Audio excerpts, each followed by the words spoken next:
ان فرشتوں کی قسم جو ڈوب کر کافروں کی جان کھینچ لیتے ہیں، اور ان کی جو مومنوں کی جان آسانی سے نکالتے ہیں، اور ان کی جو تیرتے ہوئے جاتے ہیں پھر لپک کر آگے بڑھتے ہیں، پھر دنیا کے کاموں کا انتظام کرتے ہیں کہ وہ دن آ کر رہے گا جس دن وہ زلزلہ آئے گا، پھر اس کے پیچھے اور زلزلہ آئے گا۔ اس دن لوگوں کے دل خوف زدہ ہوں گے اور آنکھیں جھکی ہوئی۔ کافر کہتے ہیں کیا ہم الٹے پاؤں پھر لوٹیں گے؟ بھلا جب ہم کھوکھلی ہڈیاں ہو جائیں گے تو پھر زندہ کیے جائیں گے؟ کہتے ہیں کہ یہ لوٹنا تو سراسر نقصان کا لوٹنا ہوگا۔ تو بس وہ ایک ڈانٹ ہوگی، اس وقت وہ سب میدان حشر میں آ جمع ہوں گے۔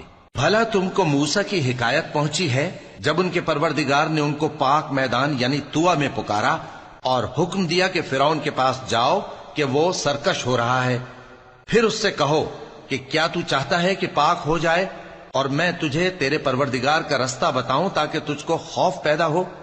غرض انہوں نے اس کو بہت بڑی نشانی دکھائی مگر اس نے جھٹلایا اور نہ مانا، پھر لوٹ گیا اور تدبیریں کرنے لگا۔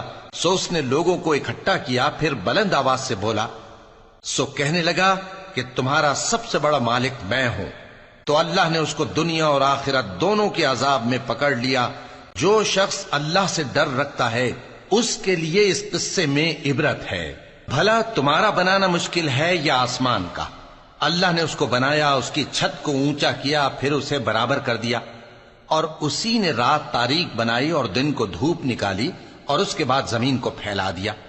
اسی نے زمین میں سے اس کا پانی نکالا اور چارہ اگایا اور اس پر پہاڑوں کا بوجھ رکھ دیا۔ یہ سب کچھ تمہارے اور تمہارے مویشیوں کے فائدے کے لیے کیا۔ پھر جب وہ بہت بڑی آفت آئے گی اس دن انسان جو محنت وہ کرتا رہا یاد کرے گا، اور دوزخ دیکھنے والے کے سامنے لا کر رکھ دی جائے گی۔ اب جس نے سرکشی کی اور دنیا کی زندگی کو مقدم رکھا تو اس کا ٹھکانہ دوزخ ہی ہے۔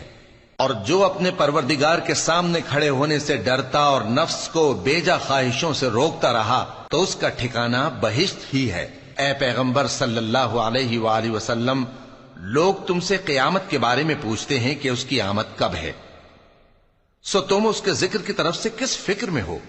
اس کا منتہا یعنی واقع ہونے کا وقت تمہارے پروردگار ہی کو معلوم ہے۔ جو شخص اس سے ڈر رکھتا ہے تم تو اسی کو ڈر سنانے والے ہو۔ جب وہ اس کو دیکھیں گے تو ایسا خیال کریں گے کہ گویا دنیا میں صرف ایک شام یا ایک صبح رہے۔